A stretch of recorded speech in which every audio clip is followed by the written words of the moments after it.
This part of the desert of South Africa, where only a parched camel thorn tree relieves the endless parallels of time, space, and sky, surrounds like a rope of sand the richest diamond-bearing area in the world. An uneasy land where men, inflamed by monotony and the heat, sometimes forget the rules of civilization.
West Area Patrol, Thompson speaking. Give me Vogel, please. Commandant Vogel, we've just taken it. 40 minutes in all. We're searching him now for diamonds. 40 minutes, huh? Quite a record. My congratulations. And put yourself on the report when you return. You'll be fined a week's pay for allowing the man in the area at all. Thompson, one of the axioms of my department is this. It is impossible for any man to enter the prohibited area, even for 40 minutes. My job is to see that no diamonds are removed from the area. I'm not playing games. What is it? From the Herrero chief, sir. Report a number of their men want to sign a labor contract. That's Martingale's job. Mr. Martingale's not back from Cape Town, sir. How many? About 100. I understand the regulations. You sign up for a year. No drinking. Bayakonda imithetho yalapha bazawusebenza iminyaka yonke bayeke utywala.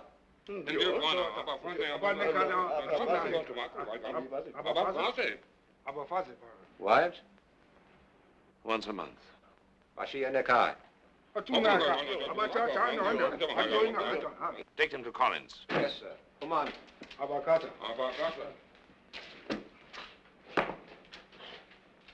Yes, what is it? Exit permit for your signature, sir. Pearson separator foreman, arm injury. No fluoroscope check. You know better than that. The x-ray's broken down, sir. Well, repair it. Fly someone in if necessary. I have an okay from Doc Hunter. He just did it up.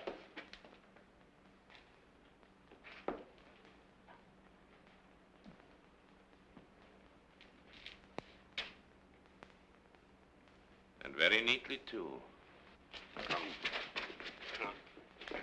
Oh.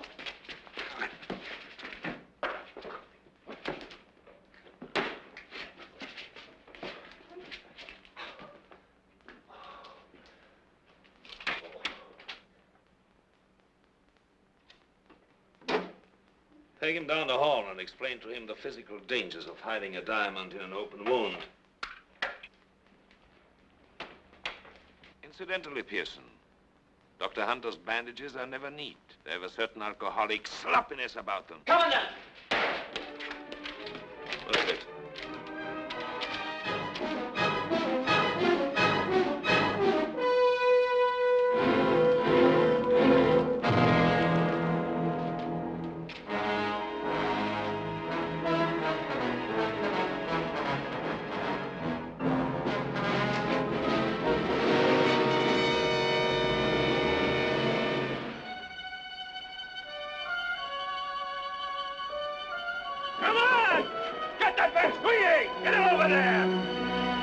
What? How soon can you get my gear off? Look, mister, if you think all I gotta do is nuzzle through 1,000 tons of cargo and... How soon can you get my gear off? Yes, sir. Fasten your cargo first! And manage! Get that weight swinging! Come on, get it down! Hey! Send up that passenger cargo next!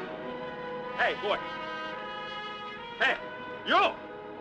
Go on dock. Take care of passengers' gear. You understand? Now, go dock. Take care of gentlemen's gear. Understand? Why, they hire a stupid Herrero who can't understand English. I guess his mother didn't bring him up right. It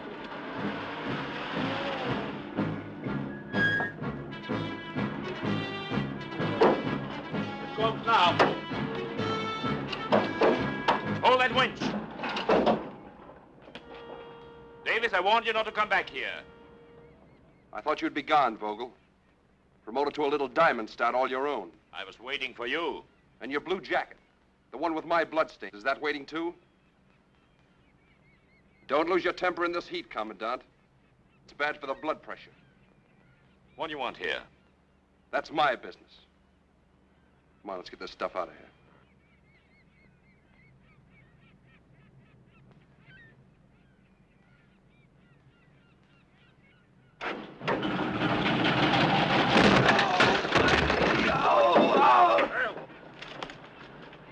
His leg.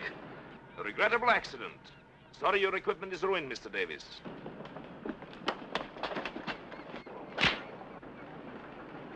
Don't lose your temper in this heat, Davis. It's bad for the blood pressure. Vogel, I came back here telling myself I'd forgotten what this place did to me. But all I wanted was my license back. I came back here telling myself that what happened before was a regrettable accident. I'm back, Vogel. Now I know what I want. Thanks to you, the hunter and the guide is gone. I'm back to get something I've already paid for. Price has doubled. So long, pig. My blue jacket, Davis, I saved it. And all I want is an excuse to use it.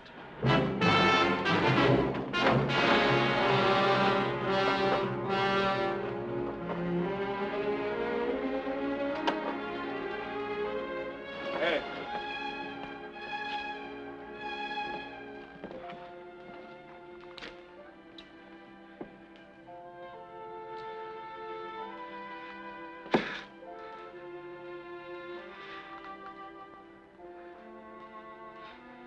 Thank you.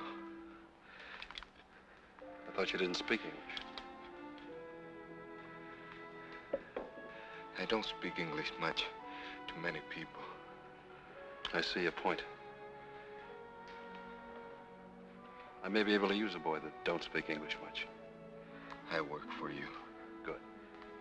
But you better go see Doc Hunter first and have him take care of this.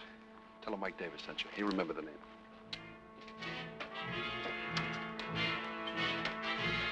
Call Mr. Martingale in Cape Town. Try to Purser's Club first. Yes, sir. And insist that I talk to him. Darmstadt to Cape Town. Perseus Club. I'm sorry, Mr. Martingale cannot be disturbed. No, I'm very sorry, but the membership committee is meeting. The next and last application is that of Mr. Paul Vogel of Diamondstadt. Sponsor? Gentlemen, there's no need to reiterate all the splendid services that Mr. Vogel has rendered the club in the past. Yet 3 times previously, his membership application was rejected by a single black ball. Most regrettable. Therefore, I've asked Mr. Martingale to make a personal plea. Thank you. Gentlemen, I'm quite sure you are all aware that Paul Vogel is the grandson of an impoverished German colonist, that he started with none of the advantages that all of us have enjoyed, and that it is by his own constant efforts that he has become a person of stature and importance. In regard to our personal relationship, I can honestly say that every day he has worked under me has been a distinct pleasure. Gentlemen, I have no more to say because, well, I am confident how each of you will vote. Yes, I think we may pass the voting box. Thank you. Martingale. We should. Oh, yes.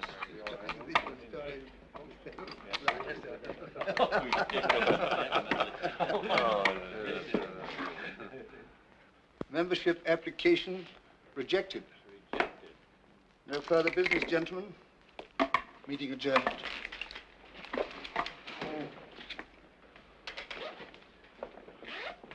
Sorry, Martingale. Now, this makes my going back to Diamond Star doubly distasteful. You joining us this evening, Parker? No, I'm afraid I can't. I'm meeting Mrs. Parker at the station. We'll leave in an hour for a business trip up country. Sorry. Mr. Martingale. Yes? Urgent, sir. Go on. Oh, put him on. Mr. Martingale is ready. Oh. Hello, Paul. Sorry to interrupt your holiday, but your instructions were to report anything of an unusual or unexpected nature.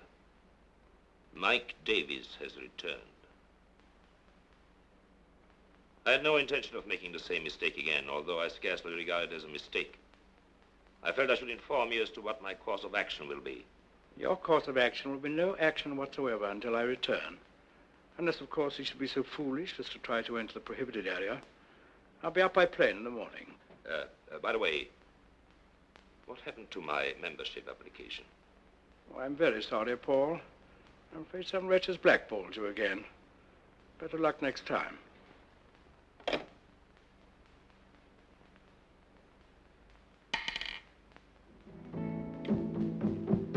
I come a zimba zimba zio, I come a zimba zimba zee. I come a zimba zimba zio, I come a zimba zimba zee. I come a zimba zimba zio, I come a zimba zimba zee. I come a zimba zimba zio, I come a zimba zimba zee. See him there, the Zulu warrior. See him there, the Zulu chief. See the chief, see the chief, see the chief. See him there, the Zulu warrior. See him there, the Zulu chief. See the chief, see the chief, see the chief. I come a zimba zimba zio. I come a zimba zimba zee. I come a zimba zimba zio. I come a zimba zimba zee. I come a zimba zimba zio. I come a zimba zimba. I come a zimba zimba zio. I come a zimba zimba zee. I come a zimba zimba zio. I come a zimba zimba zee. I come a zimba zimba zio. I come a zimba zimba zee. I come a zimba zimba zio. I come a zimba zimba zee. See him there, the Zulu warrior. See him there, the Zulu. I come a zimba zimba. See him there, the Zulu warrior. See him there, the Zulu. I come a zimba, I come a zimba, I come a zimba, I come a zimba. G come a lion, G. Wah!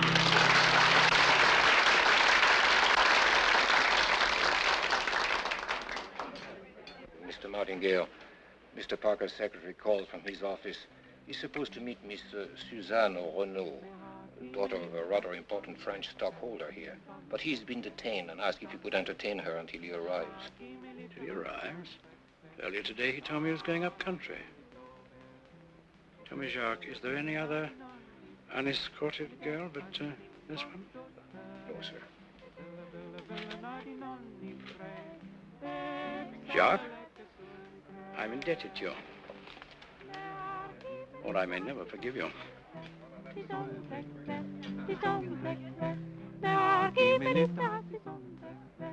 I beg your pardon. I don't know what you want, monsieur. But I do know that if you are not gone in 5 seconds, I'll call the head waiter. He will tell you that my name is Martingale, and that Mr. Parker has appointed me his eager alternate. Oh, Mr. Martingale, I'm so My sorry. fault entirely. Now, would you like to join our party? Oh, if you don't mind, I'd prefer a taxi. Perhaps some other place. No, just my hotel. My car's outside. Oh, thank you, but I'm staying across town at the Royal. Oh, that happens to be my hotel, too. And I'm tired of all this nonsense anyway. In that case. Take you along. Pleasure. Thank you. Yes. Come on, what about it? Oh, it's not so late. I have a little headache. Well, champagne's good for that. Oh, you will excuse me. Thank you very much. Oh. Good night. Good night.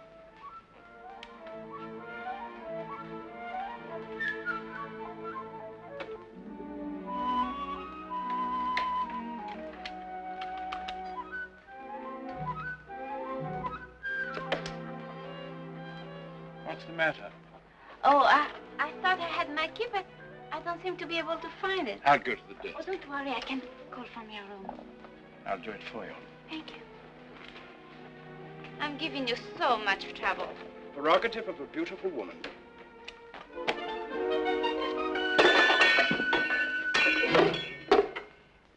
If you take one more step, I'll scream. In any case, I'll scream, Mr. Martingale, unless you pay me £100. I suppose this is what I deserve for forgetting my age. But I am unmarried. Why should I pay? The directors of your company, perhaps. I can always clear myself if it reaches court. £100. The lawyer's fees alone should come to that. Not to mention the bad publicity and the time you waste.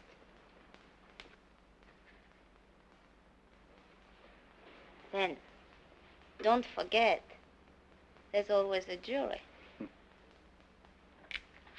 Oh, of course, if you're a man of principle... I take it you're quite experienced. The German is brutal. The Frenchman cries l'amour.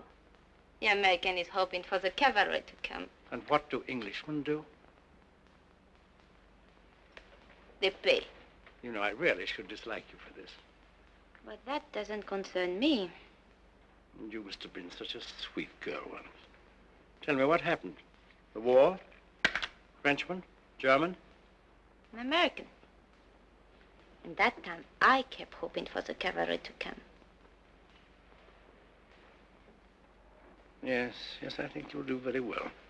The stupid ones always try to get to the door. My dear young lady, I happen to know that Mr. Parker left town early this afternoon and couldn't possibly have sent that message. I also knew that I was walking into a trap. A very clever one. What are you going to do? Call the police? The police? Heavens, no. £100, you said. How would you like 500? I know my stock in trade. I'm not worth it. The market's rising. An old friend has just arrived in Diamond Stud, so I have a job for you. A job? That's so. What kind of a job? You ask him a question to get him to answer. What kind of question? Michael, darling, now tell me where the diamonds are. In your own sweet way, of course. How do I know you'll pay? Have you ever seen a more honest face? Very well, then. Shall we say half the money down? Oh, that's much better.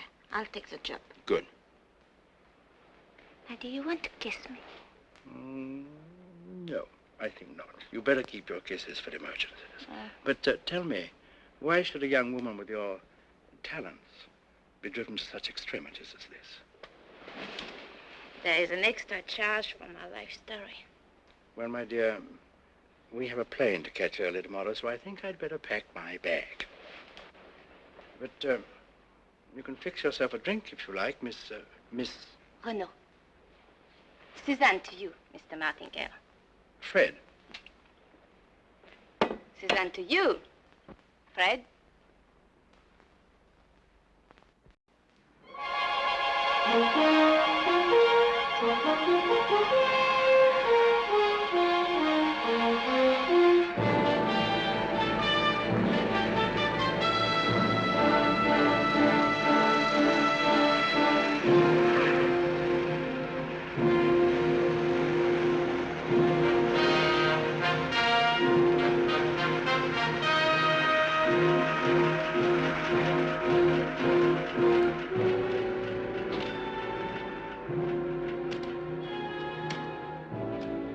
Pleasant holiday, Mr. Martingale? Very nice. Have you missed me, Paul? I've had company. But none so beguiling as I bring you now.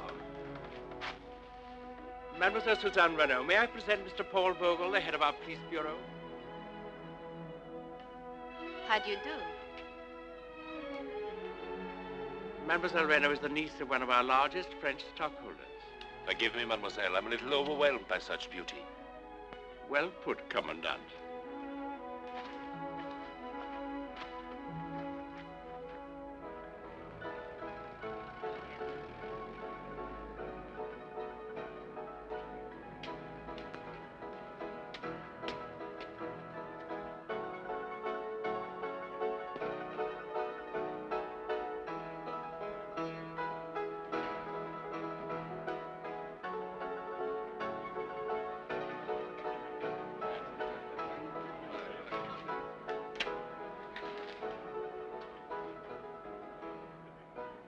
Consider this place for a minute, if you will. It often reminds me of the interior of a whale's belly. You sure get around. It's only an intellectual association, of course. But it's just from the whale's sordid interior that we scavenge the base for the most exciting perfumes. And that, in turn, we confuse with desirability, with virtue, with great passion. Say, why are you here? I mean, you, I, any of us. Why do we stay here in Diamondstead, huh? Simply because we are infatuated. Yes. Infatuated. Plucking at the skirts of this woman, this desert, this heartless courtesan. But we stay here, eternally hopeful for some small glittering favor. Amazing place, this place here in a desert where the gems lie just a few inches below the surface, free for the taking, were it not for certain unfortunate restrictions. Here, go away. You'll spoil the rhythm. Dr. Hunter's famous prescription for pickling the heart. 1 injection every 15 minutes.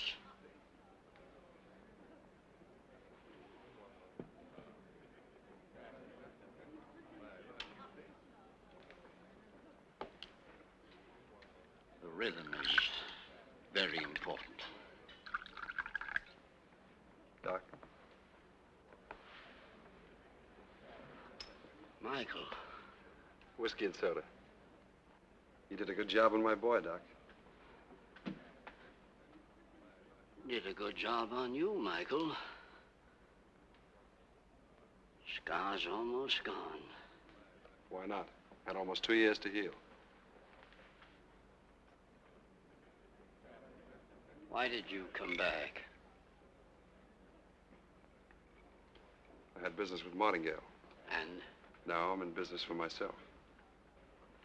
I'm making a survey. Which of Vogel's boys drinks the most, owes the most, and... Henry, what's happened to our friend Thompson? He deserted you for Oscar. I couldn't say, Doctor. He's drinking too much, Henry. Far too much. Saw him sitting in Oscar's this afternoon. He was already 3 parts elephant. He's probably still there. The desert must be getting him. I'm sorry to hear that. Thanks, Doc.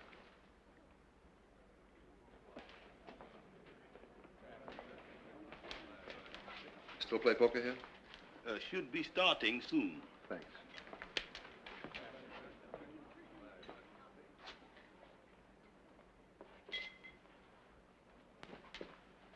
Take the diamond itself, for instance. Carbon, soot, chemically speaking, and yet the hardest of all matters. So hard, in fact, that whatever it touches must suffer. Glass, steel, the human soul. Why don't you go sell your rug someplace else?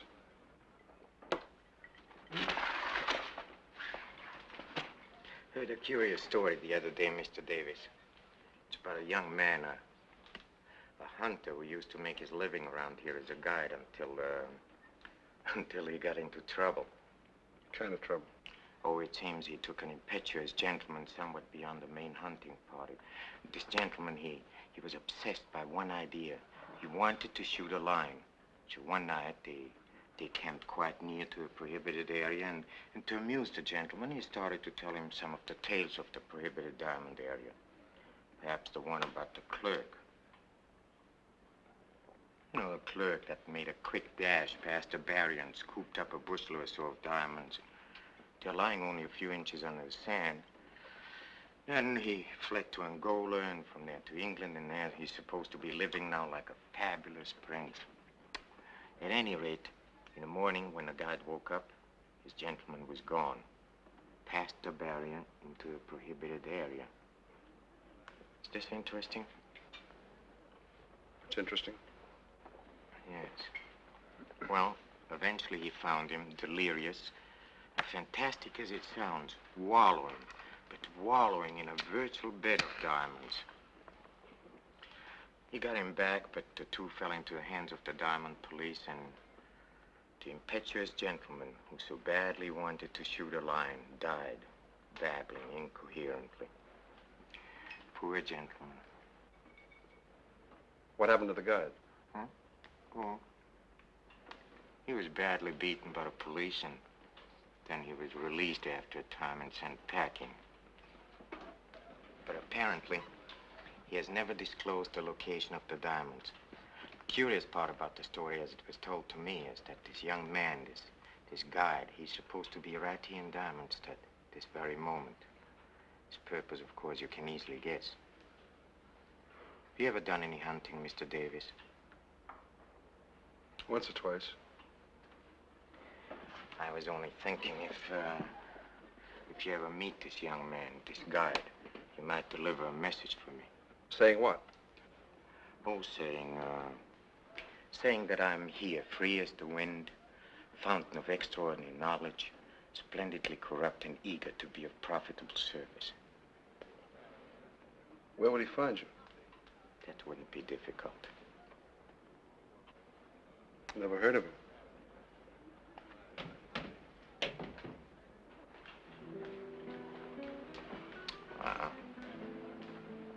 If you'll excuse me, please. You see, Dea and I, we slightly disagree about a man's privilege to occasionally sell or buy a few little diamonds. Until we meet again.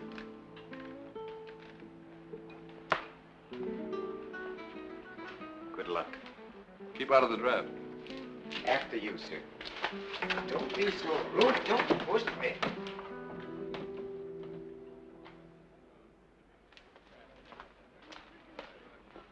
Bring me another whiskey and soda, waiter. Yes, sir. There's your quarry.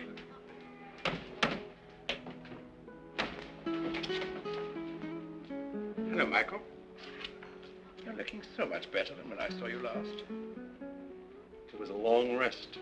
Oh, forgive me, Mr. Davis, Miss Reno. She's the niece of one of our stockholders. How do you do? Hello.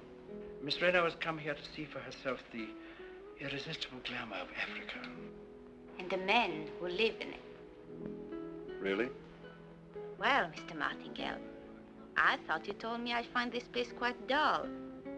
If I like young, rude Americans, I should be devoted to Diamondstead for life. Well, I'm afraid Michael's a little jaundiced about the ladies. It's very common amongst professional hunters and guides. I suppose as hunters, they feel that they ought to do the hunting. A hunter? Well, then perhaps. Retired. And so young. No, he's not retired, my dear. He's just entering the diamond business. He's working for you? I'm working for me. Michael, may I say something quickly? I regard this incident of 2 years ago as ancient history. I hold nothing against you.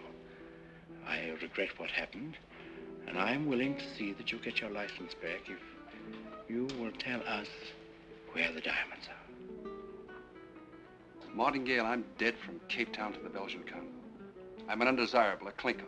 I can't get a job, and I can't get a passport to go anywhere else. And you are the one man that can help me to get my license. That's why I came back here. But now you're a little too late. Yesterday might have been different. Vogel? I didn't like what that smiling sadist did to me at the dock, or what he did to a friend of mine. I'm sorry to hear this, Michael, but what can I do? Not a thing, Martingale. Not a thing. After the reception Vogel gave me, I've forgotten where the diamonds are. Have you? Cheers.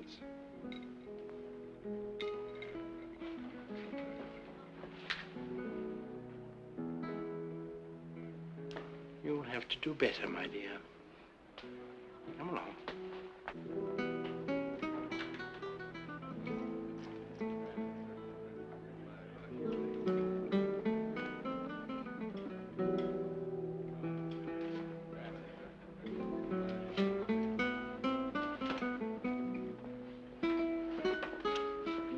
Hello, Carl.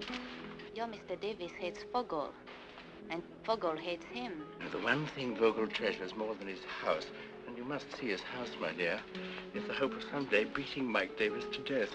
You know, I find the commandant most charming, and I intend to spend a good part of the evening with him.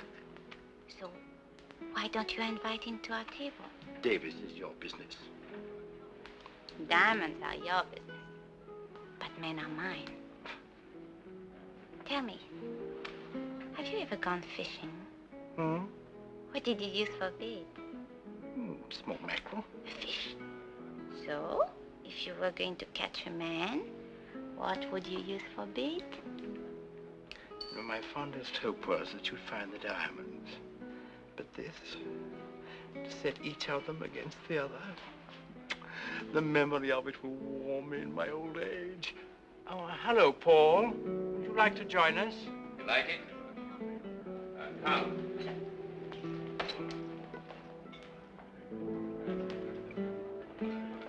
Monsieur Renault, I hope you're enjoying Diamond Stud. Even more than I expected. Do sit down, Paul. Why, thank you. Would you like to have some champagne with me? Oh, that would be very nice. Veuve Clicquot, cool as the desert night. Mademoiselle Renault, you must allow me to show you the desert at night sometimes. It's more beautiful here than anywhere else in the world. And I'd like you to see my house. I think it would please you. We must do that sometime. Do that which Diamond Stud never had before.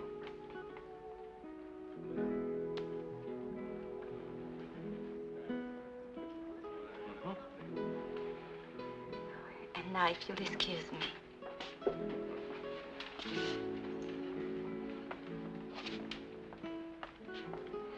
Why must we wait, Martingale? Michael? Yes. How else can he lead us to the diamonds? You allow me to persuade him? Oh, no, Paul, you had your way once with him and you failed. Have you forgotten? No, I haven't forgotten that because of the report of my failure that someone sent in, I failed to get a district of my own. My dear Paul, must we always talk shop? Oh, by the way, Paul, when are you going to apply for the Perseus Club in Cape Town again? The day you'll be absent from a voting on membership. This is a very dangerous thing to do, Mr. Davis. You are tense. Cautious. I thought you might want company. I'm used to being alone. Oh, yes, that's right. A hunter. You're a stockholder's niece. One cannot be too particular when one is in need of employment. Well, sometimes the profession makes demands that I don't care to fulfill. Don't you think that depends on the employer? Yes. Look, I'm not for hire. You are tense, Mr. Davis. A man who is tense makes mistakes. You're too worried, Miss Reno. You need a friend. Just where do you fit into that? I could be a friend. I like courage. What do you like, Mr. Davis? Honesty. Game open? Yes. He's insulted her.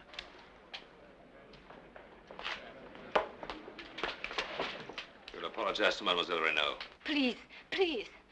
Go away, pig. Get out. Vogel, I got a little business here at the poker table. You know, all I need to make you sorry I ever came back is a little dough. I might even play with you. Play you for a miserable 10 shillings? It wouldn't be worth my while. Perhaps you'll allow me to remedy that. Stakes are £500. Shall we say $750?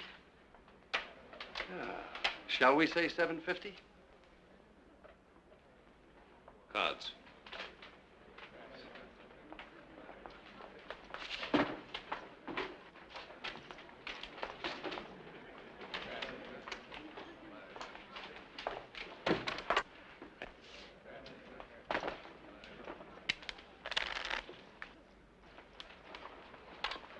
Cut the deal.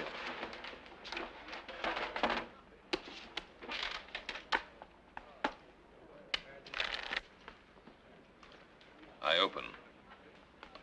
50.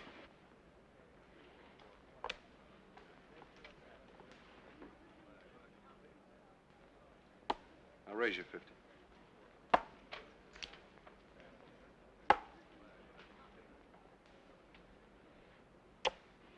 Cards? 3.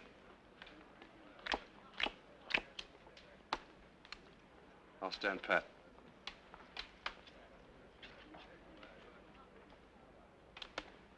Check.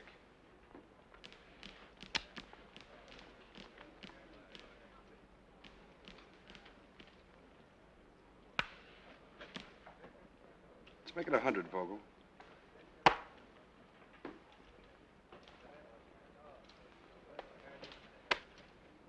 Got to show your openers, didn't you?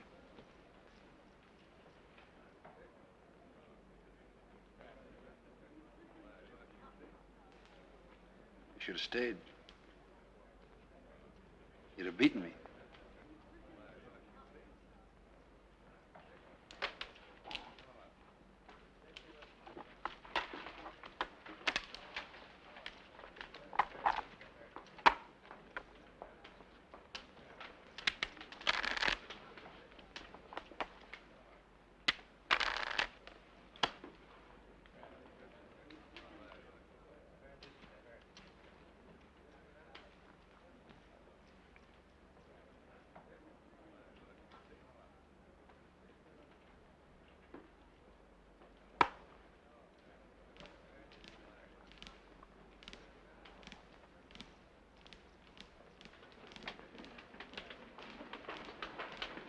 You wouldn't be bluffing, Mr. Davies. What'll you pay to find out?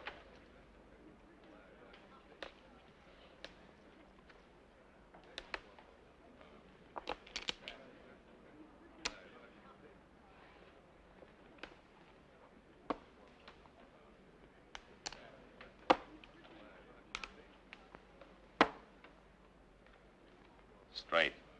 How high? 9. Too bad. Jack.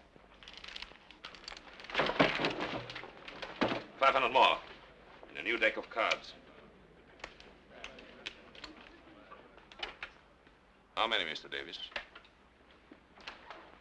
1. I take 1, too.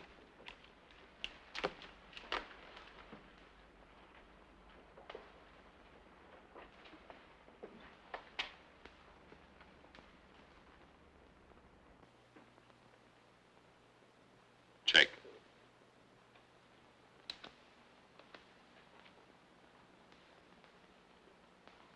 All I've got.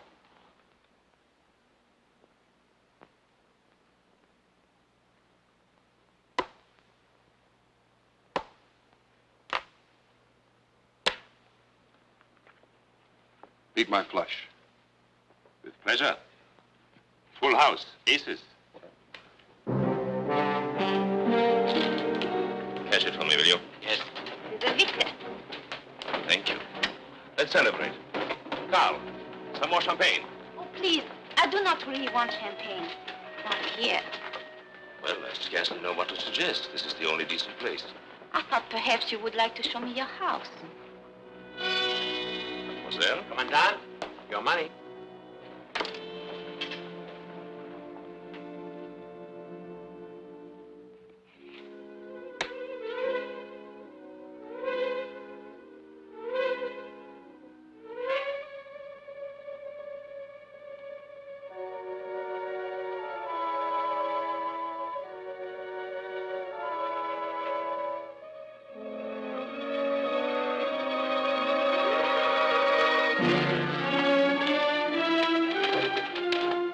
Don't take it too hard.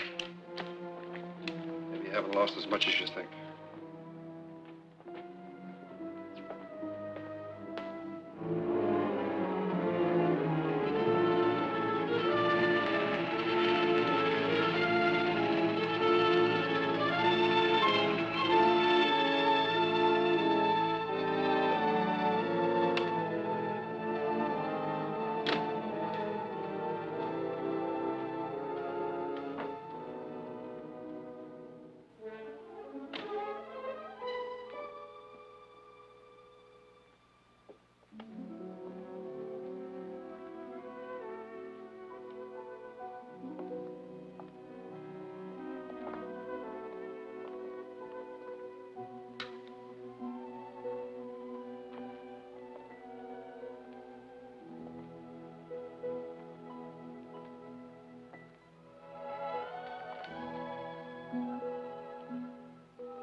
There can't be a place like it for 100 now. 1,000. It's all been assembled with great care. There's only one thing. I wanted that I've been waiting for a long time. Because I'm a perfectionist. Nothing of value is gained easily.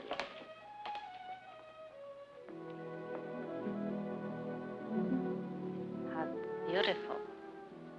Isn't it? It needs a woman of your taste to appreciate its magnificent beauty. Here, look. Sèvres, 1782. 1782. There are only 2 others like it in the whole world. Note the perfection of the enameling. How lovely. I had to wait for it for 7 years.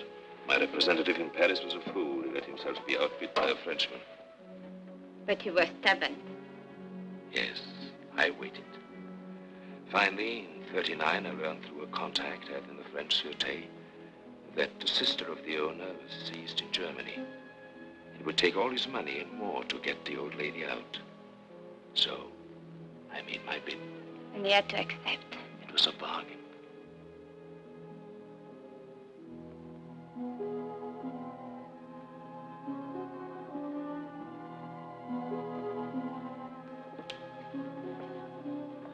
I never saw such a collection.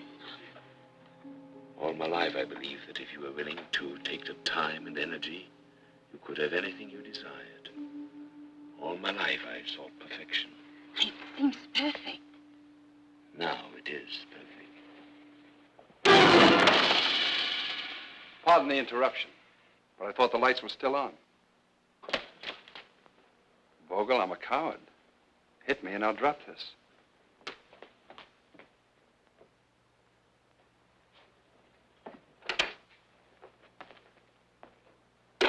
You're wasting your time.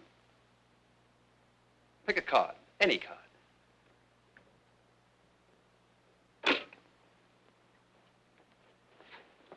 Mademoiselle Renaud, would you mind waiting in the other room? No, let her stay.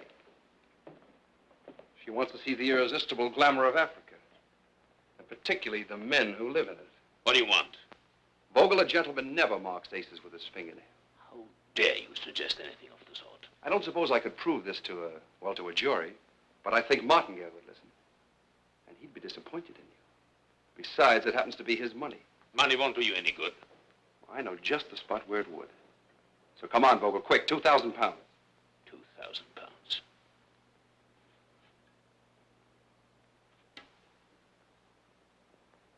Please. You got me at your mercy, haven't you? That's right.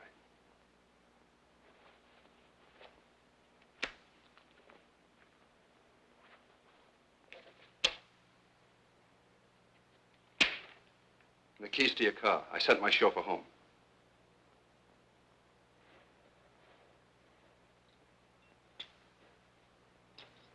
Come on, Red Riding Hood. Time to leave Grandma's.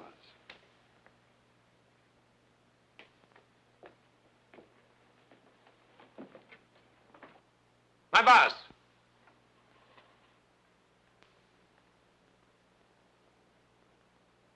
I don't like the way you got it. So long, pig.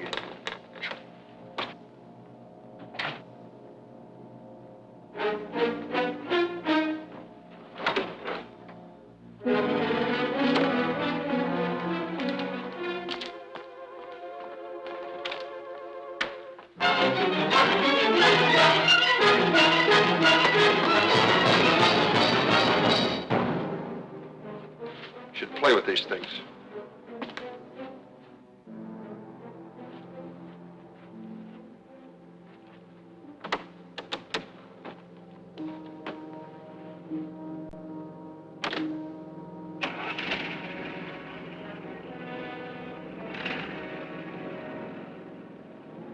Move over. I'm cold.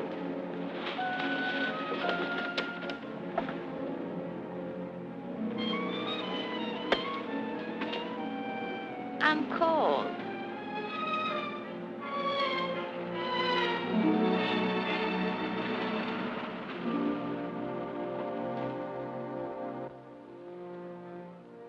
Listen, Miss Renaud.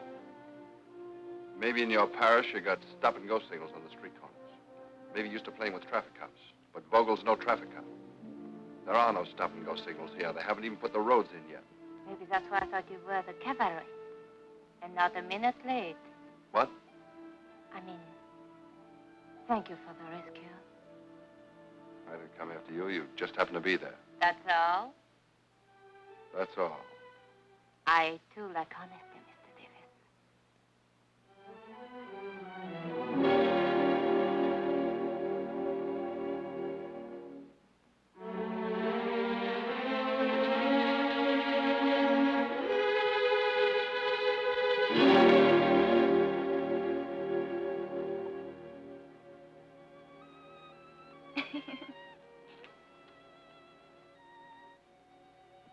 When did you get that scar? You wouldn't be interested. What do I have to do to prove that I am? I want to be your friend. I'm being honest with you.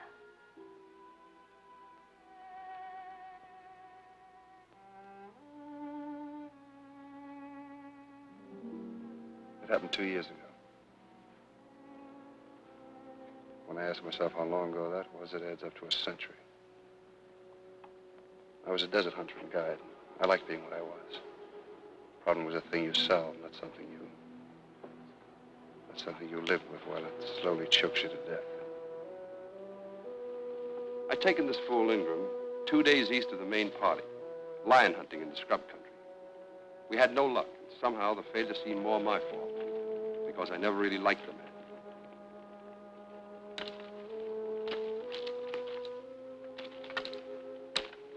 We better turn back in the morning. Pretty close to the prohibited area, and those boys are kind of touchy. It wouldn't be bad to do this and come up with a handful of diamonds. Or a bullet in your back.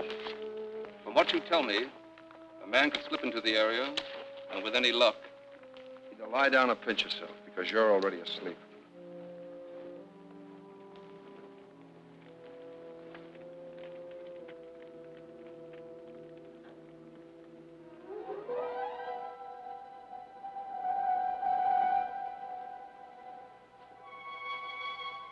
When I awoke, I found he'd already decided to try his luck.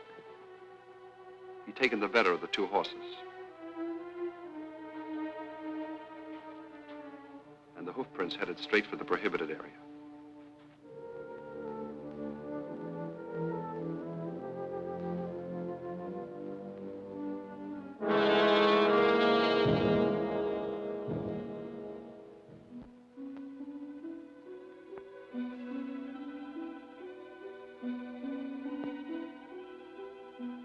He was traveling fast for a man who didn't know the desert country. Too fast for his horse.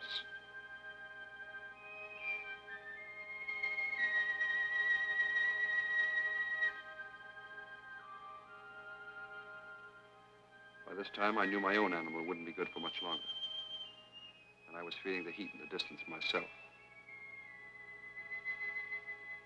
But sometimes an act that begins in stupidity has to go on, mile by mile, until it reaches its logical end.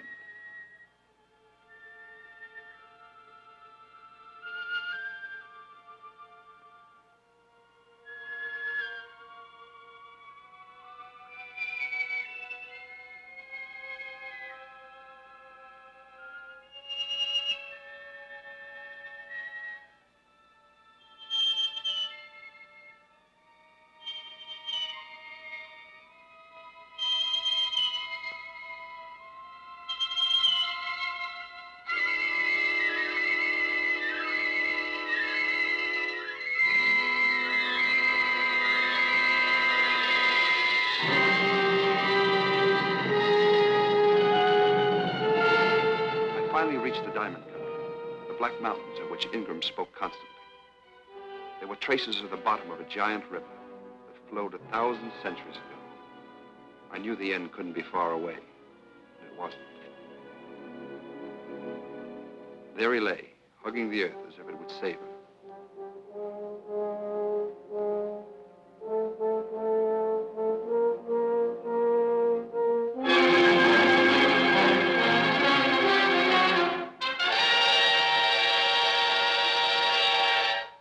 was that I first saw them. 1,000,000 to 1 shot, and Ingram hit the jackpot. A bushel of dull pebbles that didn't even glisten in the sun, but worth enough to buy the souls of 1,000 men. Still, I didn't take them. Don't ask me why. There are lots of reasons why a man won't take what isn't his.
Asked me how long I walked, the answer could be 5 hours or 2 days.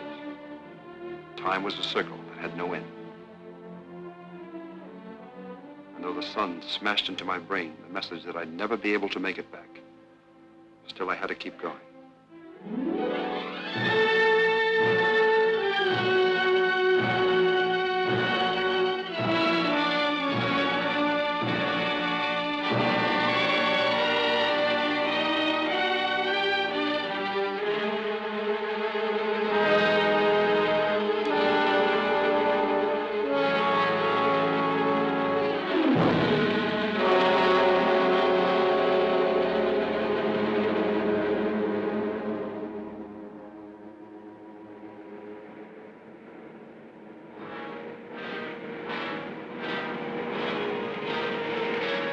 Maybe it would have been better if Vogel never found us. At least it would have been simpler. One of the things I hate Vogel for is finding us still alive. They took us back to Diamondstown, and in the last minutes before he died, Ingram must have babbled of what they found in his fist. But he didn't live long enough to tell them where he found it. The commandant had to know in a hurry, for Martingale was away, and this was his big chance to prove himself a hero.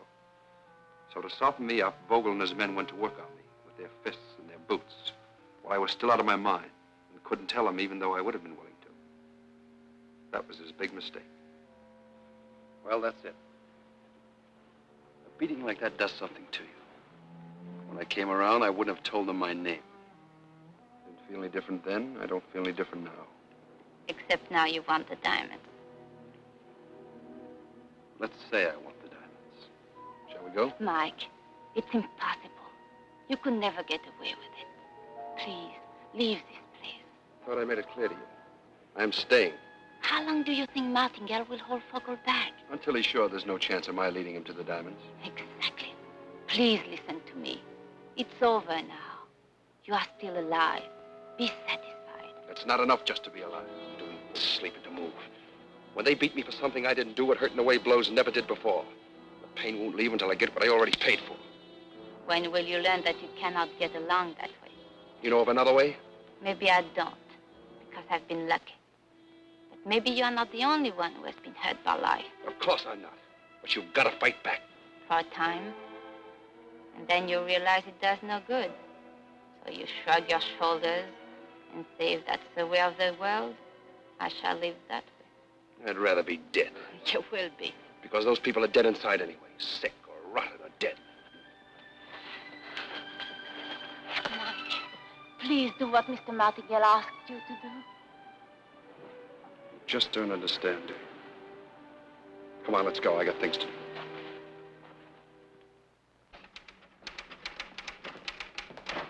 Mr. Martingale is busy. I'll wait.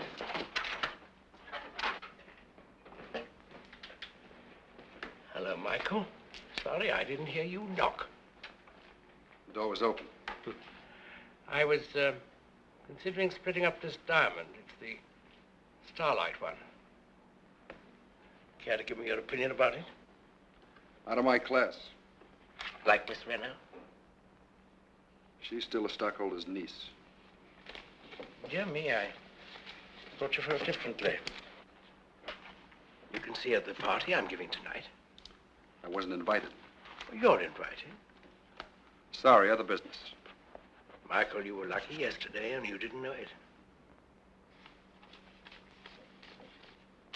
You were lucky yesterday. You didn't know it. Thanks.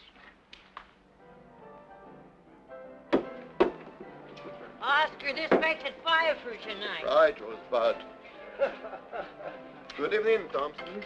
Good evening. Give me a double.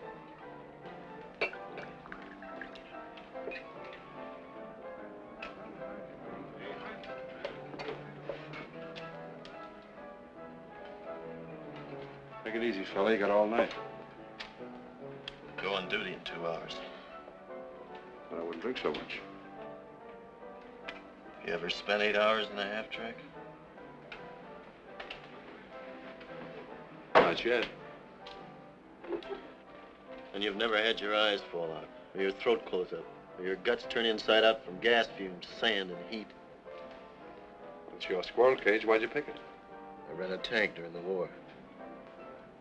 I went to bed with a 75 millimeter for 3 years, but now I sleep alone. Know of a job that pays better? Oscar. Yes? What do I owe you? 3 drinks. That's the smallest you've got?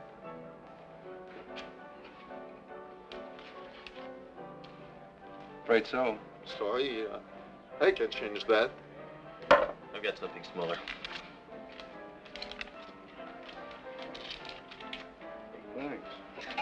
Let's go someplace where I can break this and pay you back.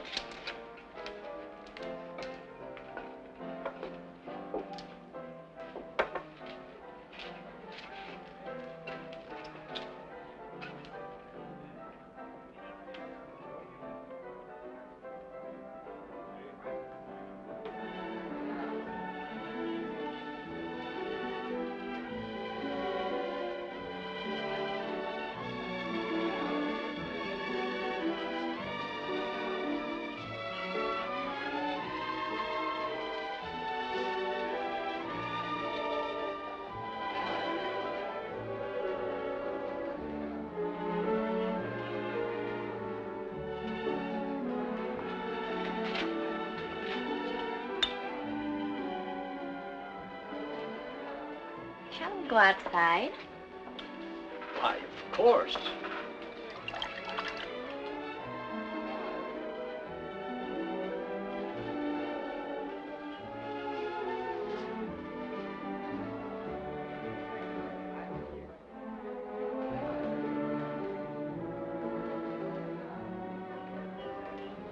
How long have you been here, Doctor? Well, let me see. I've been here about... Mademoiselle Renaud, may I have a few minutes with you? I'm sorry, but I'm busy. Please, it's important. Oh, very well. I'll have to claim you the later, Doctor.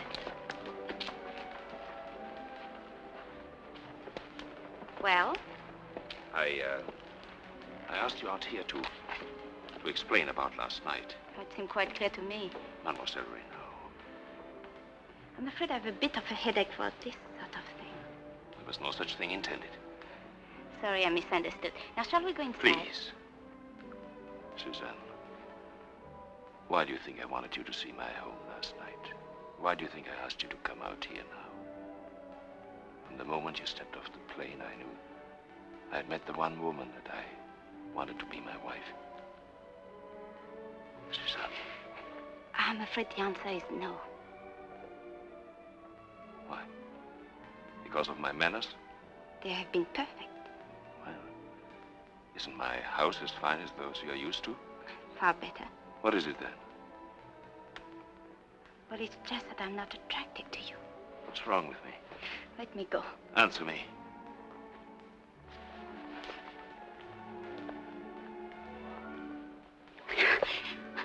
Davis was right. You are a pig. Your friend Davis won't have the chance to teach you any new names to call me.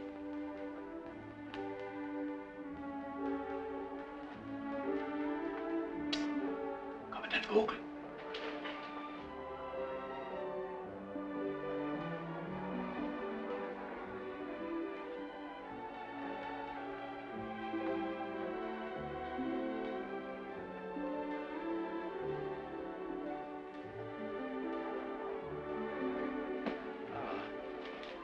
What? Not swarming with suitors? Just Vogel. Yes. He proposed. Seriously? Wonderful. And you rejected him, of course. Wonderful. You know, you may be in line for a bonus. I don't like what's happening here. I'm quitting.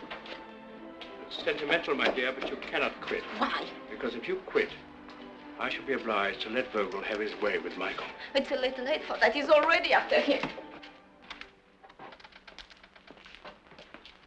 Thompson, I hear you made a new friend. If I did, I was off duty. When you work for me, Thompson, you're never off duty. What did you and Mike Davis talk about? We just had a drink. Just a drink, eh? Gentlemen, how are your powers of persuasion tonight? All right. All right. Well? 10 o'clock. I leave for night patrol. 10:05, he attacks me just outside the town. Knocks me out. Takes the half-track. Makes a run for it through the barricade. Mike. You left the door open, John. Mike, don't do it tonight. Don't try tonight. Listen to me, you crazy, conceited donkey. They're waiting for you. They know. They know what? I don't know. I'm not sure. But someone came to see Vogel at the party. Who? I don't know. But they went away together. And Vogel seemed to know you were planning something. He said... He said what? He said you wouldn't be around much longer. Oh, Michael. If you ever believed anybody in your life, please, believe me.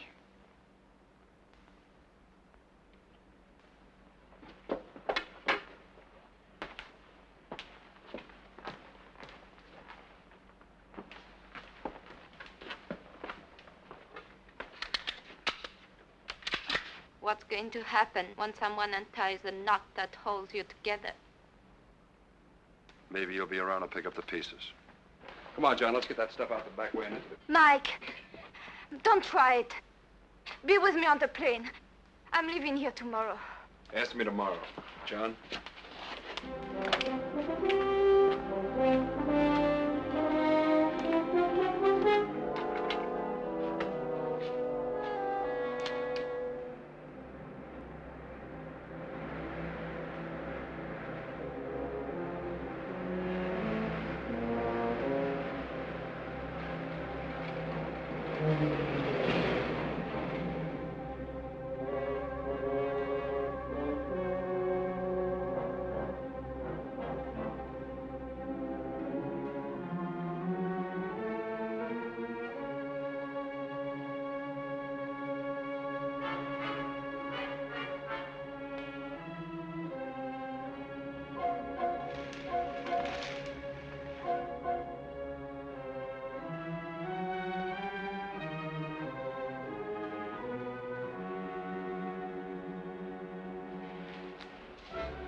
How do you feel? Okay. Get in. Get in.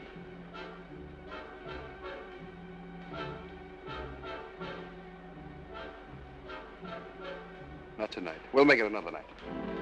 It's got to be tonight. If we wait, I may not be able to set it up again. I don't like the shape of the move. Keep the money I gave you as a retainer. I'll look you up when I'm ready.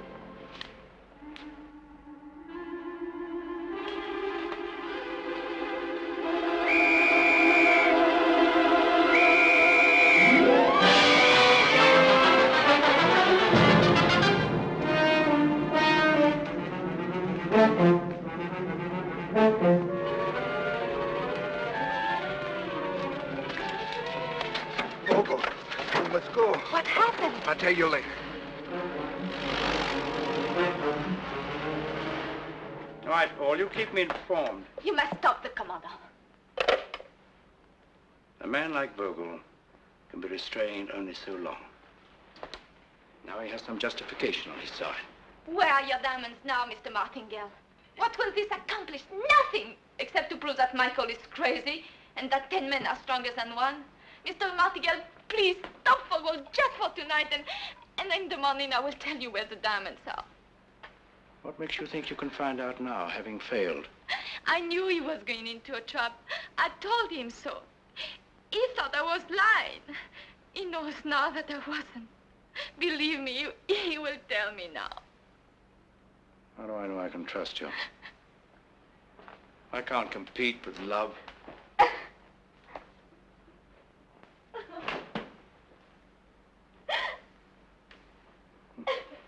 Why will I never learn that the most dangerous thing about completely unmoral women is their tremendous, unused, and unpredictable reserve of honest feeling? Stop it! Now, Mr. Davis, will you tell us where the diamonds are? No? Well, we have time, Mr. Davis. We have time. Are you comfortable? Oh, madame. Yes? Mr. Martingale to see you, sir. I'm sorry I have to leave you, Davis. Keep an eye on my blue jacket. I'll be back. Try this one on Mr. Davis.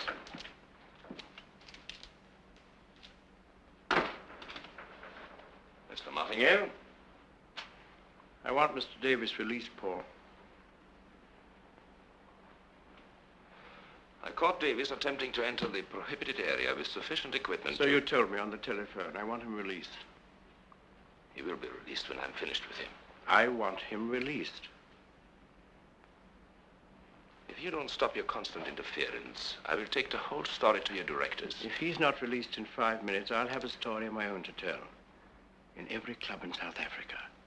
The story of how a Cape Town trollop made such a complete and utter fool of our poor Vogel that he proposed to her and was rejected.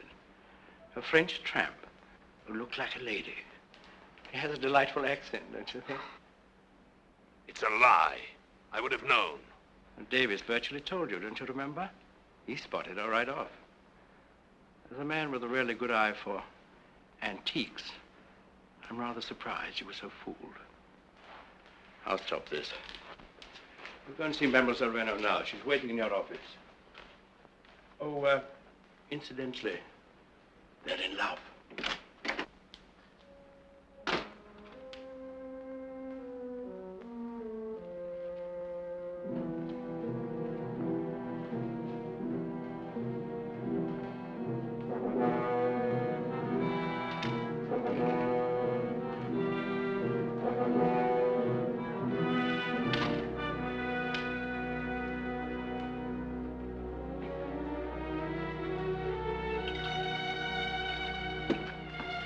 Mademoiselle Renaud.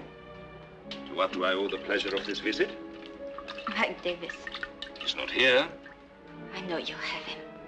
You also know what is happening to him? It won't do you any good. He'll never tell you where the diamonds are. Why not? He'll never get there himself. Commander Vogel. Mademoiselle Renaud? I can make him tell me what you want to find out.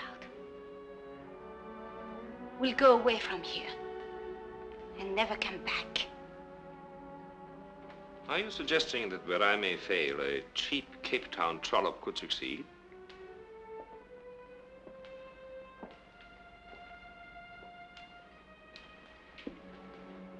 I beg you to let him go. You shall have him. When I'm through with him, you shall have him in the morning. Let me have him now. Why should I? Because if you don't, I will tell everyone about your proposal. It might be embarrassing.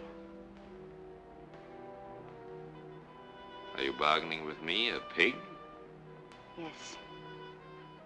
I am bargaining with you. Pig to pig.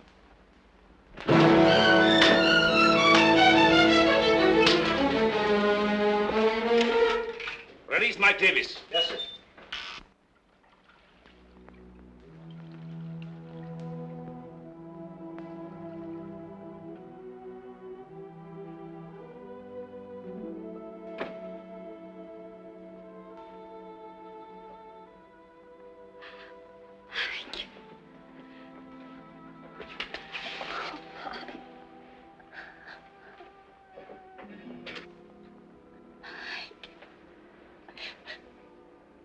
Here to pick up the pieces. What they've done to you. Mike, tell them what they want to know and let's leave here.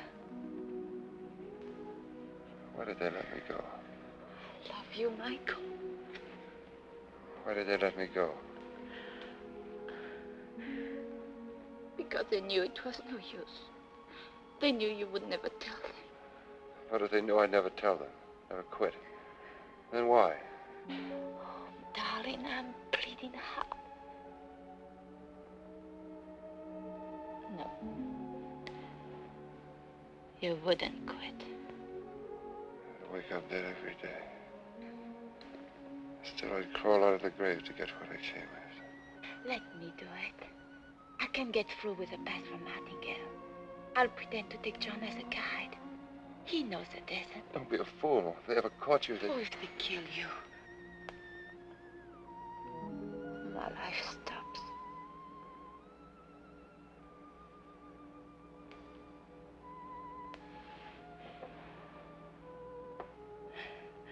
Now sleep, darling. The doctor will be back tonight.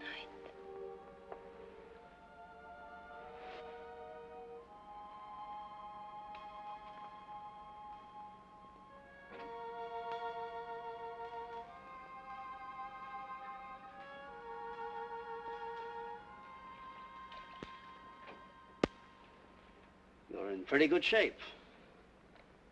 For once, Vogel failed to shoot par for the course. I wonder why. By now, according to the rules, I should be floating in the bay. Maybe he was horrified at the sight of blood. Yeah. Why don't you ask Miss Renault why they didn't dispose of you? I already asked her. And she didn't know a thing? What are you getting at? Nothing. This place has really made you sick. She's actually trying to help me. How? By getting the diamonds for me. Now you can figure why they let you go.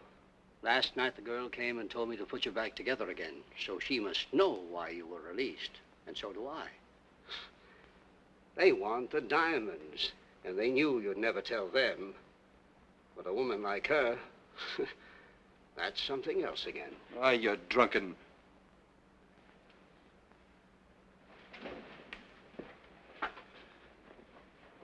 Doc. Yes? How am I? How are you? Or how are you if anyone asks me? How am I if Vogel asks? Concussion of the brain. You won't be up for some time. Thanks.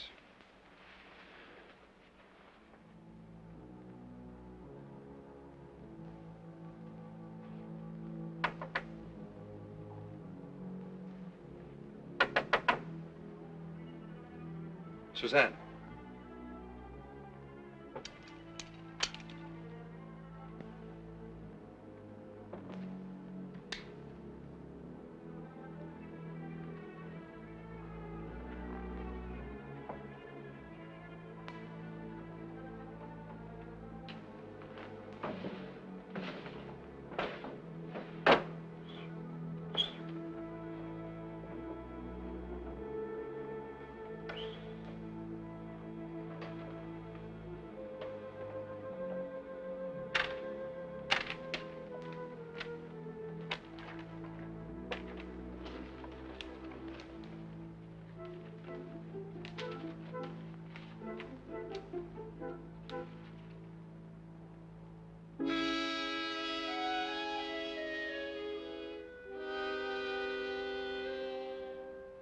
Keep heading north about 3 miles.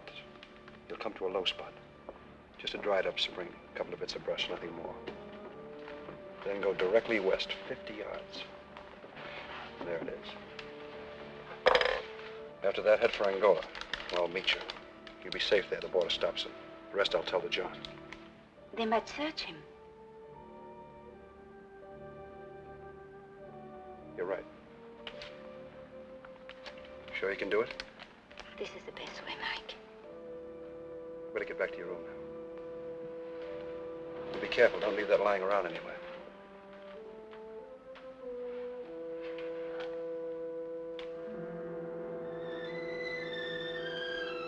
Goodbye. John, I'll see you in an hour.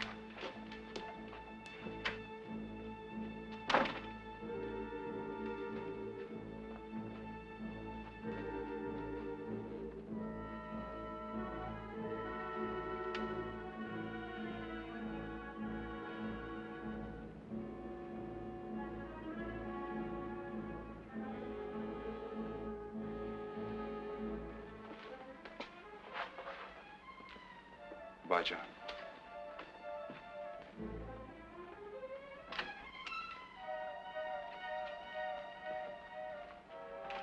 Good luck. That's all.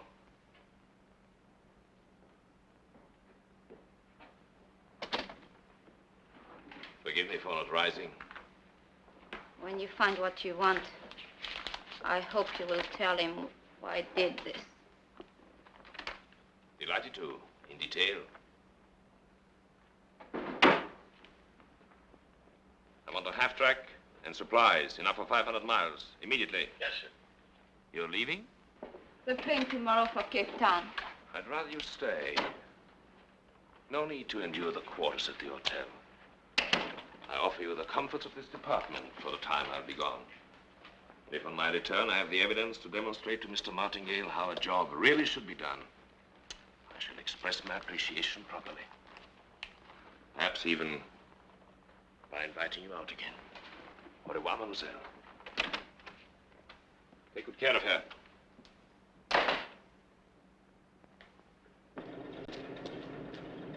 Ready? Yes, sir.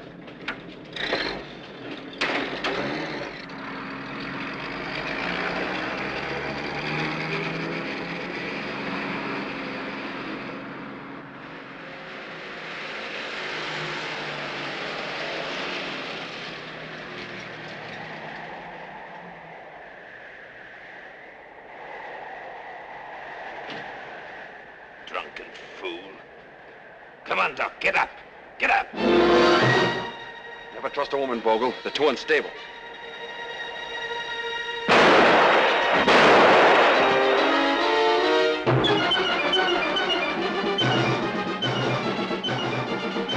Good shot, Vogel. Drag his body back to the half-track. You won't get far. Even if you crash through the gates, they'll be after you. Drag.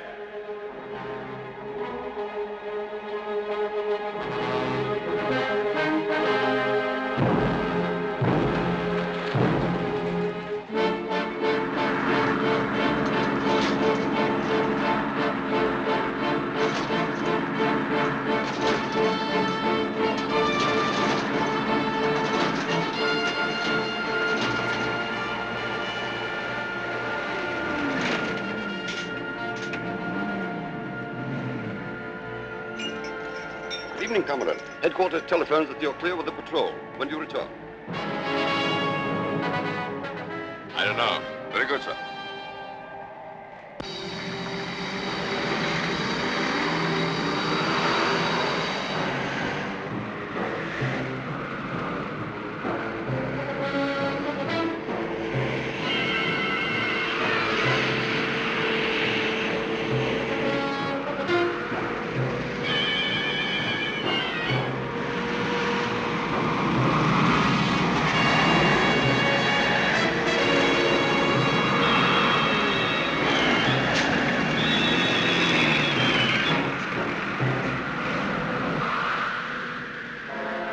Vogel, we're 20 miles from nowhere.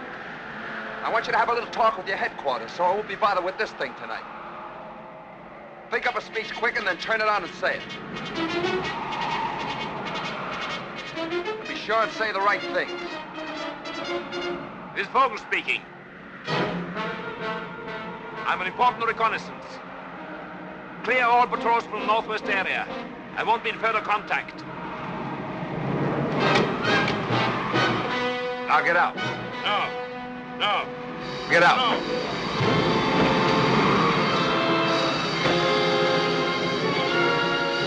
Well, I'll bet that's the first time anybody shoved you around without you hitting back. So why break a precedent?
Before I leave you here. Beg you. Plead with me! Plead with me, I tell you! Plead with me! No. No, you don't. Call me.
Hello, headquarters. 10.5 track, northeast area 26 immediately. Yes, that's right.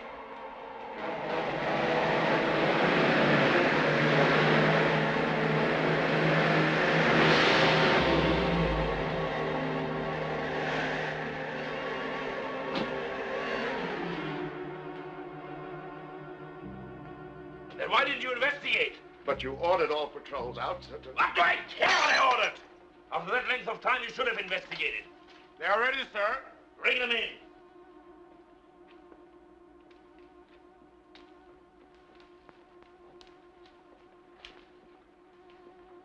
Are you pleased, both of you? But if either of you have any hope of joining Mr. Davis in Angola to share his wealth, I must disappoint you. You, Dr. Hunter, will be charged with seriously underestimating your patient's powers of recuperation for criminal reasons, thus allowing him to escape. What have you got to say? Under the circumstances, a man of normal strength, you, for example, Commandant, would have been in bed for at least a week. I based my prognosis on that. But apparently, as sometimes happens, the patient was a man of considerable more than normal strength. You! Commandant! And you will be charged with criminal treason, sending me into a trap with a counterfeit map. You won't bother to deny it, will you, mademoiselle? No, I will not deny it. I was helping him, but apparently not in the way I thought. Oh!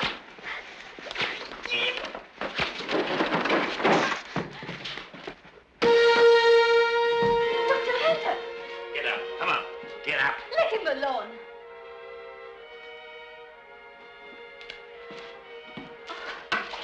He's dead. He's dead. Yes, and you killed him. Oh, it's not true.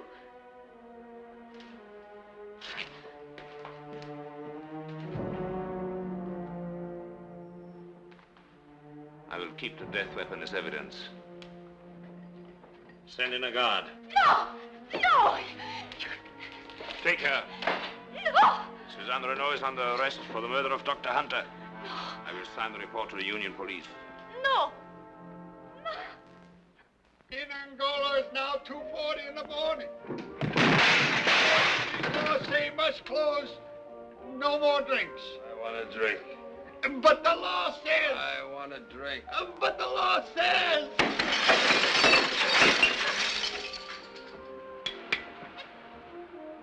It's very fortunate you cannot smash a diamond that easily.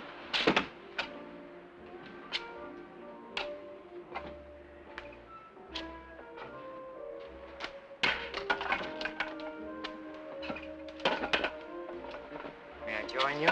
No. Thank you, sir. Oh, how quickly our little triumphs tarnish. How quickly a conquest turns heavier and unlovely in our arms. Nobody ever did me any favors. Do you remember this little story I once told you about this guide?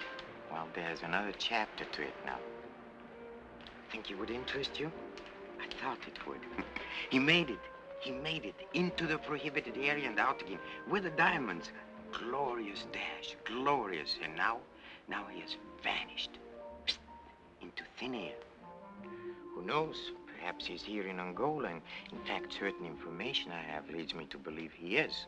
Because he still faces certain obstacles, like finding an unscrupulous person to polish the diamonds and disposing of them. But in all these things, if I can only locate the man, I could help him. I could even help him to arrange for a shipment of the diamonds in small lots to various countries, which is what I would suggest. Go away.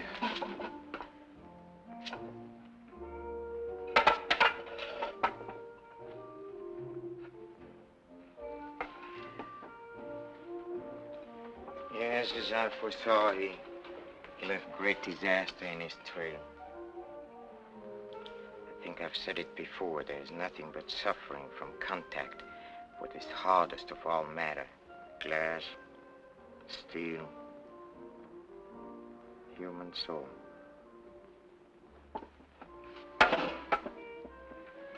As for the death of poor Dr. Hunter, well, he drank a little too much anyway, but I feel really sorry for Mademoiselle Renault. I just can't believe she killed him. There's no one who can prove differently. Oh, that a girl so beautiful should die. Senores, senores! Mr. Davis, try and remember now that you're a rich man, this violence is no longer necessary. Tell me the truth. I'm only reporting an incident. Tell me the truth. If you let me get in my inside pocket, there's a clipping. It'll verify everything. See? Read it. Mademoiselle Ernestine Lettre Vigneault, known also Suzanne Reynaud, who is being held for the murder of Dr. Francis Kittredge Hunter at Diamond Stud. Where did you ever learn how to read? This is what it says. It says a French tramp tried to cross up Mike Davis. Then got herself... Nobody ever did me any favors. Nobody!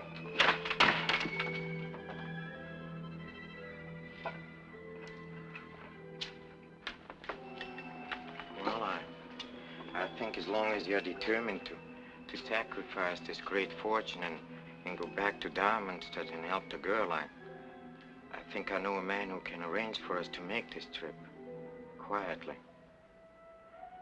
Of course, I'll need some money.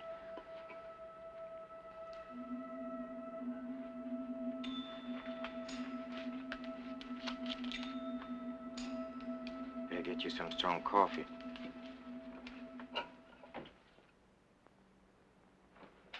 Thought you got by on charm.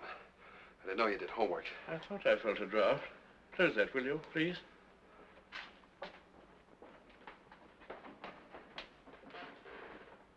Michael, I can save considerable time, I think, by telling you immediately that I can never accept your proposition. You haven't heard my proposition yet. You have your diamonds. Now you want your girl. Why else would you risk coming back? I cannot do it. It's even better than that. An even trade. The diamonds for the girl. You're really in love with her, aren't you? After what she did, I got her into this and I have to get her out, that's all. I never know what to think anymore. I'm being constantly disillusioned. Has money completely lost its power? Is everyone motivated now by love? The diamonds for the girl, really, my dear Michael, she's not worth it. On the streets of Cape Town... Stick to the point. Yes or no? It appeals to me, yes. It would make a hero of me in the eyes of the company. It would distress Vogel. No, Michael.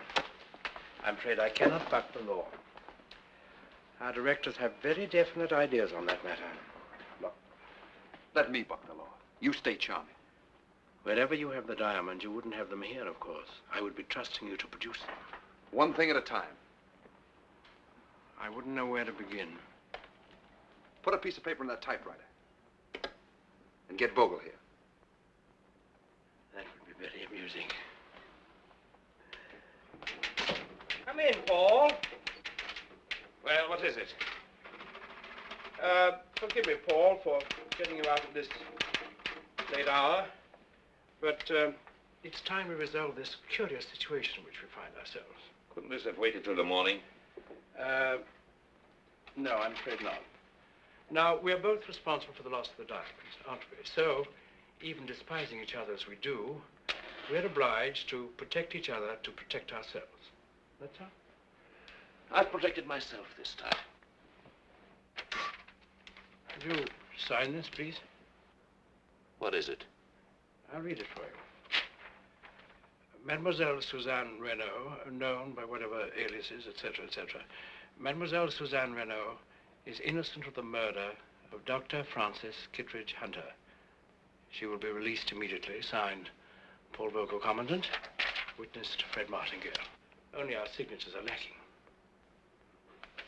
This is intended as some sort of joke. The humor escapes me. Let me explain it to you. Davis and Martingale. I see. Well, personally, I decided to relax. You can see that our friend is somewhat overwrought. He was here when you phoned me. Forgive my lack of courage, but there was a gun at my head. Sign that paper, Vogel. Martingale, you witness it. Speaking for myself, I have an enormous antipathy to dying. Sign it. What if we do sign?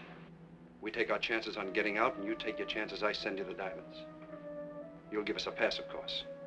I won't. She'll hang.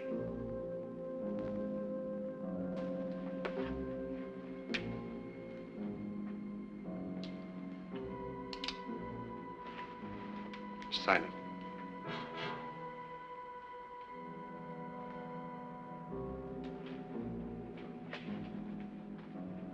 Sign.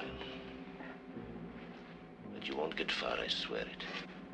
Wherever you go, I'll be waiting for you and the girl.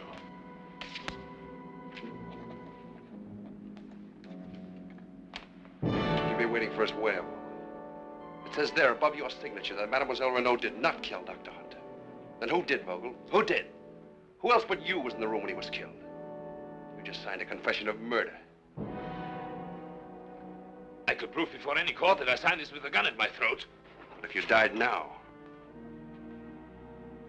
Martingale is a witness. I wonder if he'd care to testify for you.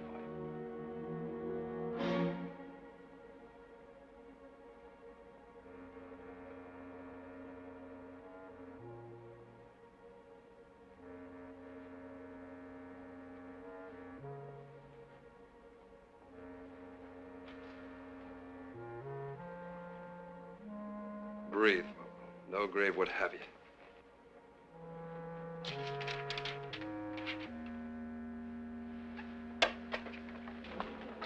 Cigar, Paul? Mike!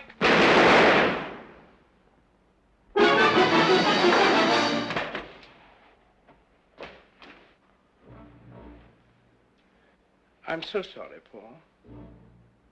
You gave me the gun too late.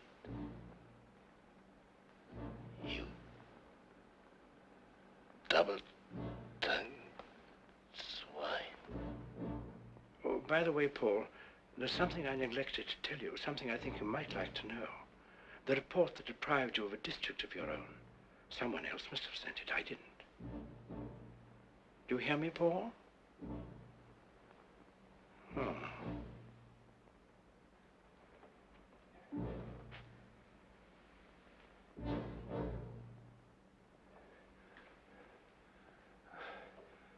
You thought I'd be killed. I had faith that his first shot would be a little while. Call your police. Go ahead. Well, now, let me see. Gentlemen of the jury, I cornered the late Commandant Vogel into admitting the murder of Dr. Hunter. He signed the confession. Then he requested the courtesy of a gun and a few moments alone with it. For a gentleman, I could do no less. I gave him the gun. Then, unexpectedly, he attempted to seize the confession and escape. Fortunately, I had provided myself with another gun. I'd always suspected he wasn't a gentleman, actually. Why? I don't know, really. Except that perhaps I'm a little more sentimental than I thought. Oh, very well, then. Vogel and I had been forced to trust each other. That was no good. Suppose he killed me. I took that gamble. With my life. You know, in his way, he was quite a remarkable fellow. Nasty, but remarkable.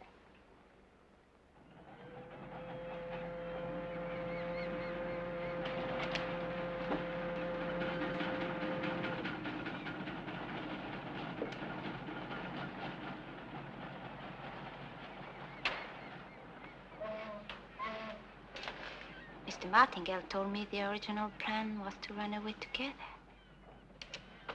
Plan's been changed. Yes, but you were willing to. I got you into something, I got you out of it. That ends it. Does it really, Mike? After what you did? Hello there. I forgot you're going away present.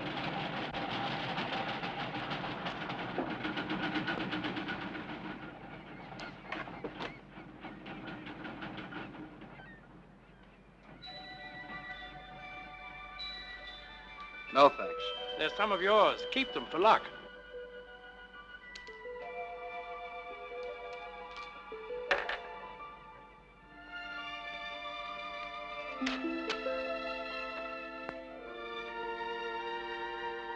John.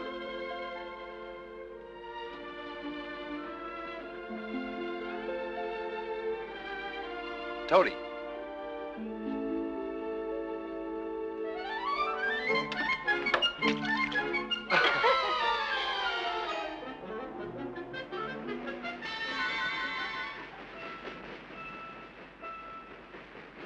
Mike, don't you love me? If you ever tried to get away from me, I'd follow you till I wore the earth's smooth.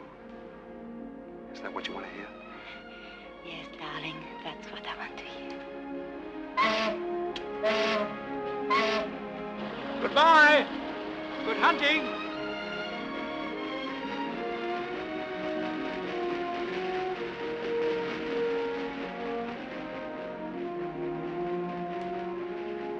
Amazing thing, a diamond. Carbon soup, chemically speaking. Yet hardest of all matter. So hard, in fact, that whatever it touches must suffer. Glass, steel, the human soul, except, of course, under unusual circumstances and in the right hands. Yes, amazing thing.